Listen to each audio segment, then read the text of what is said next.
안 힘들었어요? 다시 한번 말씀드린다 하면 명상이라는 것은 이렇게 앉아 있는 것이 아니라 앉아 있어서 내 마음의 불편함과 몸이 불편함을 올라올 때 이걸 지켜보고 알아차리는 것이 명상이다. 알아차리는 것이 명상이다. 따라해 볼까요? 알아차리는 것이 명상이다. 불편하면 불편한 줄 알고, 아프면 아픈 것을 알아차리고, 생각이 올라오면 올라오는 것을 알아차리고, 다만 깨어 있는 것, 다만 지켜보는 것, 다만 알아차리는 것, 다만 받아들이는 것, 다만 흘려보내는 것, 이것이 명상이다. 그래서 이렇게 앉아있고 자꾸 이렇게 하려고 하는 것은 명상의 한 종류일 뿐이지, 우리가 이렇게 가만히 앉아있으면 생각이 자꾸 올라오죠. 몸도 불편한 거 알죠? 그러니까 이렇게 앉아있어 보는 거예요. 앉아있어 보면 내가 어디에 불편한가? 불편하다는 건 뭐예요? 몸이 불편하면 몸이 불편한 줄 알고, 또 생각이 불편하면 생각이 자꾸 올라오거든요. 그래서 내 생각을 지켜보는 가장 좋은 상태가 이렇게 앉아있을 때예요. 가만히 앉아있을 때. 뭔가 설거지 할 때나 청소할 때는 내 마음이 불편한지 잘 몰라요. 그렇죠. 그냥 거기에 집중하고, 여러분이 사업을 하시고 장사를 하실 때는 거기에 집중하잖아요. 그때는 잘 모르는데 손님이 딱 가고 나면 힘든 게 탁 올라오기도 하고 그렇잖아요. 그리고 배우자하고 말이 잘 통하지 않을 때, 이럴 때 순간순간 불편함이 올라왔을 때 내가 이 마음을 어떻게 깨어있는 마음으로 알아차리고 지켜보는가, 이걸 매 순간마다 내 또 다른 나라고 하는데, 이거를 관찰자라고 하는데, 내면의 나 또는 참나라고 하는 것이 고통과 괴로움을 불러일으키는 게 둘째 거짓 나라고 볼 수 있어요. 가짜 나. 가짜 나란 말이죠. 가짜 나. 진짜 나가 가짜 나를 지켜보는 걸 어찌 보면 알아차리고 챙기는 걸, 내 마음을 챙기는 걸, 이걸 마음 챙김, 이걸 명상 또는 마인드풀리스, 위파사나 이렇게 얘기하는 거예요. 말은 다 똑같아요. 말은 다 단어에 따라서 다르니까. 1교시 어땠어요? 하면서 마음은 어땠어요? 좋아요. 앉아 있으면 두 가지가 여러분을 명상을 방해해요. 첫 번째 몸의 불편함, 그리고 두 번째는 마음의 불편함. 첫 번째 몸은 불편하면은 내가 원래 움직이던 사람이 안 움직이고 앉아 있으니까 몸이 뻐근하고 자꾸 저려옵니다. 이게 불편한 거. 그리고 두 번째 마음의 불편함은 낯선 곳이고, 그리고 내 몸이 이렇게 멈춰 있으니까 생각이 자꾸 올라와요. 불편하다는 게 올라와요. 근데 저 같은 경우는 이제 시간이 오랫동안 명상을 했으니까 이렇게 앉아 있으면 머리가 자동적으로 명상하는구나 라고 알겠죠. 그러니까 내 머리가 멈춰버려요. 이게 여러분과 제가 다른 점이에요. 지금 여러분들께서는 10년이 안 됐잖아요, 명상한 지가. 저처럼 저는 거의 한 5시간을 매일매일 하고 있으니까. 여러분과 저는 27년이 넘었고, 그러니까 여러분과의 생각하는 거나 명상하는 게 조금 다르겠죠. 그래서 선생님 같은 경우는 아직까지 명상에 이제 입문 단계다 보니까 생각과 관념이 많이 올라오지, 저는 저에게 가장 큰 휴식은 명상이에요. 제가 하와이를 가든 캄보디아를 가든 뉴욕을 가든 어느 좋은 관광지 앞에 있어도 그곳에서 하는 건 그곳을 보는 게 아니라 명상을 하는 거예요. 하와이 와이키키 해변에서도 그냥 앉아서 명상을 하는 게 가장 행복한 거예요. 그게 뭐냐면은 보고 있으면 생각이 올라오죠. 좋고 감탄하는 거. 근데 그 자연을 느끼면서 잠시 앉아 있는 것. 제가 제주도에서 머무르면서 이제 일주일은 여기 서울, 일주일은 제주도 머물면서 살고 있는데, 제주도에서 바닷가 바로 앞이거든요. 센터에 와보신 분 아시겠지만. 그럼 가장 먼저 하는 일이 베란다 앞이나 바닷가에 나가서 앉아 있는 거예요. 그래서 서울에서 오늘 아침에는 제가 7층에 사니까 아파트 바깥을 바라보면서 이렇게 앉아 있는 거예요. 그리고 나가서 걷기를 30분 맨발로 하고 명상하는 거, 걷기 명상하는 거. 잠시 후에 이제 여러분 나가서 걷기 명상을 단계별로 또 배울 거예요. 배우면 그걸 또 여러분 집에 가서 방 안에서 해도 상관없어요. 거실에 좀 더우니까 모기도 물릴 수 있고 하니까. 그래서 그런 것들을 명상을 하는 게 가장 큰 쉼이다.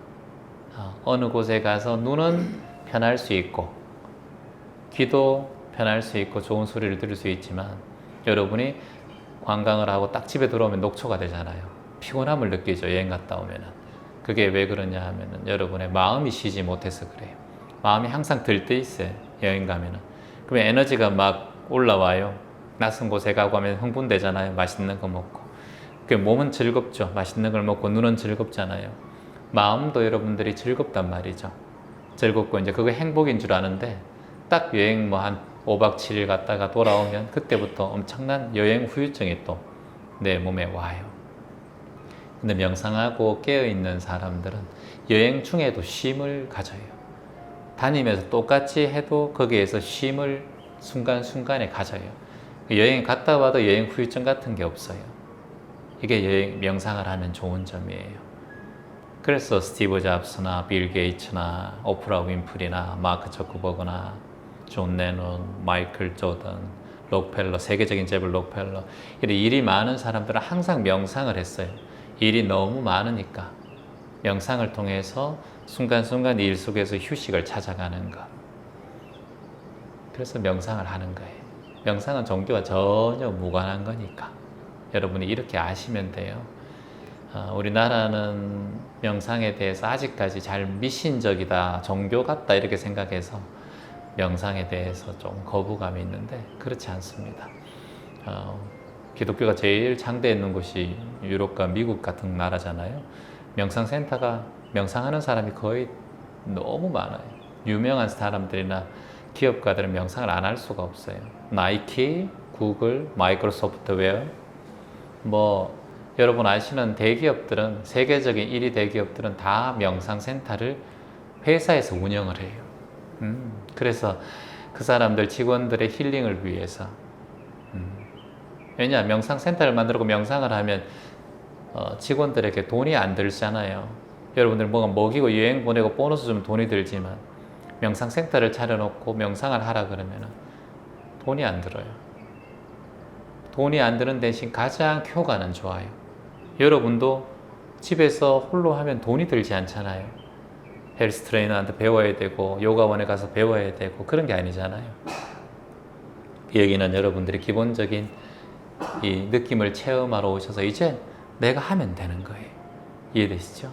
가끔 고민이 있을 때 한 번씩 찾아오고 이렇게 하면 되는 곳이지 매번 이걸 헬스 가듯이 필라테스 가듯이 그렇게 할 필요가 없단 말이에요. 더 이상 돈 들 게 없단 말이죠. 그래서 좋다라는 거예요. 그래서 명상은 꼭 여러분이 평생 내가 가져가는 거다라고 생각하시면 돼요. 그럼 참 좋아요. 편하게 할 수 있고 그리고 어디 여행 가든 명상을 할 수 있고 요가 하려면 요가 매트 들고 다녀야 되지만 명상은 어디에 앉으면 다 그게 명상이 될 수 있어요. 오늘 앉아 있어서 보니까 어땠어요? 명상하면서 잡념이 올라왔어요. 그게 명상이에요. 평소보다 잡념이 더 많이 생기죠. 그래 그걸 지켜보는 거예요. 그러니까 앉아 있으면 평소보다 잡념이 더 많이 생겨요. 그럼 어떻게 된다? 어떻게 하라 그랬어요, 여러분? 잡념이 올라오는구나. 뭐라고요? 잡념이 올라오는구나. 생각이 올라오는구나. 잡생각이 올라오는구나. 다만 알아차립니다. 다만 지켜봅니다. 다만 받아들입니다. 다만 흘려보냅니다. 네, 딱 이렇게만 하면 돼요. 그러면 그게 어느새 흘러가요. 그러면 또 올라오는데 체험님 10초 후에 그러면 또 하면 돼요. 또 생각이 올라오는구나. 이 반복이에요. 이게 반복이 수년을 가야 돼요, 여러분. 수년. 근데 보통 우리는 명상을 제대로 안 배우고 이걸 실천 안 하시는 분들은 또 생각 올라왔네. 명상하는데 방해되게 이렇게 생각을 해요. 그래서 늘지가 않아요. 왜냐 우리는 근본적으로 그걸 가르쳐 주는 사람이 없었기 때문에 명상을 늘지가 않는단 말이에요. 이게 가장 우리 지금 명상, 대한민국 명상계 가장 안타까운 점이에요. 저는 그걸 그렇게 봐요. 세계적인 성향이라고 볼 수 있어요. 그래서 이걸 지켜보는 자, 이걸 각자라고 해요. 각이 깨어 있다는 뜻이에요. 각자. 각자가 돼야 돼요. 각자. 깨어 있는 자가 돼요. 생각에 휘둘리면 어떻게 돼요? 생각 속에 있는 자가 돼요. 생각을 우리가 생각 속에 잠든 자라고 얘기하는 거예요. 그러면 괴로움 속에 잠든 자는 뭐예요? 괴로움 속에서 허덕이는 거예요. 꿈속에서 잠든 자, 이게 꿈속에서 허덕이는 사람이잖아. 근데 꿈속에서 깬 사람은 어떻게 돼요? 꿈속에서 호랑이가 막 뒤에 달려오고 귀신과 유령이 막 와요. 그러면 내 몸은 땀에 젖어요. 그럼 우리 가장 먼저 해야 되는 게 뭐예요, 여러분? 깨는 거잖아. 거기서 뭐 귀신하고 타협할 일은 없잖아. 그 꿈에서 어떻게 하면 된다? 깨면 된다는 거예요. 그 꿈에서. 그러면 내가 지금 슬픔이 있어. 내가 생각이 올라와, 마음속에. 뭐 불편함이 있어. 그러면은 내가 이 불편함 속에 있구나라고 깨어 있어야 된다고. 그럼 뭐예요? 꿈속에서도 여러분 가위에 눌릴 때 내가 가위에 눌리고 있구나라고 생각하면은 그 가위에서 빨리 깨어날 수 있어요. 자꾸 고통스러우면은 계속 억눌러요. 아, 내가 가위에 눌리고 있지. 어떻게 이거 깨어날까? 이 생각하면은 빨리 깨어날 수 있대요. 그래서 혀를 움직이든가 가장 움직이기 쉬운 발가락이라든가 탁 움직이면 깨어납니다. 가장 좋은 건 가위에 눌렸을 때 혀를 움직이는 게 빨리 깨어나요. 혀. 그래서 혀가 여러분들이 움직이기가 가장 편하거든요. 혀는 여러분들이 음식을 드실 때 똑같은 음식을 드시고 난 다음에도 음식을 계속해서 씹는 와중에도 혀는 절대 안 씹죠. 가끔씩 여러분 배고파서 고기 드시고 싶을 때 혀를 씹는 분들이 계실 수 있겠죠. 그때는 고기를 사 드시기 바랍니다. 예, 그때는 내가 혀를 깨물었을 때는 내가 고기를 먹고 싶구나 이 생각이 드셔서 빠르게 정육점에 가셔야 됩니다. 그래서 내가 혀를 안 씹는 경우 이유는 뭐냐면 혀는 항상 깨어 있어요. 혀가 알아서 움직여요. 그리고 혀에서 타액이 나오고 소화액이 나와서 우리의 음식물을 소화시켜줘요. 가장 움직이기가 쉽고 민감하고 예민한 곳이 혀예요. 그래서 우리가 혀로 음식의 맛을 보고 혀의 민감도에 의해서 사람이 건강한지 않은지 척도를 할 수 있어요. 그래서 여러분들이 교통스럽고 괴로울 때 또는 가위에 눌릴 때 혀를 움직이는 게 좋아요. 생각이 많이 일어날 때도 빠르게 혀를 한번 움직여봐요. 혀를 이렇게 움직이면 좀 보기 싫으니까 혀 안쪽에 있죠. 안쪽을 한번 쭉 돌려보고 혀 끝으로 입 천정을 한번 쭉 이렇게 훑어내 보세요. 그리고 반대방으로 한번 쭉 밀어내보고 아래로도 넣고 그리고 치아 안쪽 있죠. 치아 안쪽을 돌려서 이렇게 혀를 한번 움직여봐요. 이럴 때 여러분 생각 올라옵니까? 생각 올라와요? 안 올라오죠. 생각이 사라져요. 이해되시죠? 여러분 드실 때 생각이 사라져요. 음식에만 집중해요. 왜 그럴까요? 혀가 같이 움직이기 때문이에요. 혀는 제가 생각하기는 이 뇌와 같이 다 연결되어 있다고 봐요. 무의식적인 자율신경계라고 봐요. 내가 움직이고 싶지 않아도 알아서 음식을 먹을 때 움직여져요. 내가 음식을 먹었을 때 이 혀가 어떻게 위로 움직여야 되고 치아 사이를 빠져야 되고 음식물을 이쪽으로 넣어야 되고 이 신경 써요 안 써요 여러분? 안 쓰죠. 그래도 자동적으로 움직이죠. 그래서 혀가 위치가 그래서 예전에 장수하고 오랫동안 산 사람들이 혀 운동을 굉장히 많이 해요. 아침에 일어나면 혀를 왼쪽으로 돌리는 거 10번, 오른쪽으로 돌리는 거 10번. 그리고 성악가들이나 발성하는 사람들은 혀 운동을 해요. 입트릴이라고 해서 브르르 하기도 하고 혀를 계속 혀를 움직여가지고 이 혀에 침이 잘 돌게 하고 그러면 기관지염이나 편도선염 같은 게 적게 걸린다고 해요. 그리고 소리나 성대도 좋아진다고 해요. 혀의 뿌리가 성대하고 연결되어 있대. 이렇게 혀 안쪽에 이렇게 근육이. 그래서 여러분들께서 제가 호흡할 때 어떻게 하라 그랬어요? 혀끝을 입천장에 살짝 대고 있으라 그랬죠. 항상 방송할 때마다 그런 얘기 하죠. 혀가 입천장에 살짝 되어 있으면 우리의 마음이 딱 깨어나요.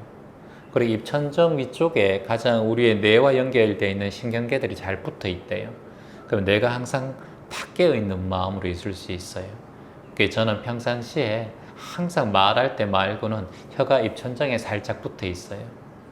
그래서 항상 입천장에 살짝 한번 붙여보세요, 여러분. 떼어보세요. 붙여보세요. 떼어보세요.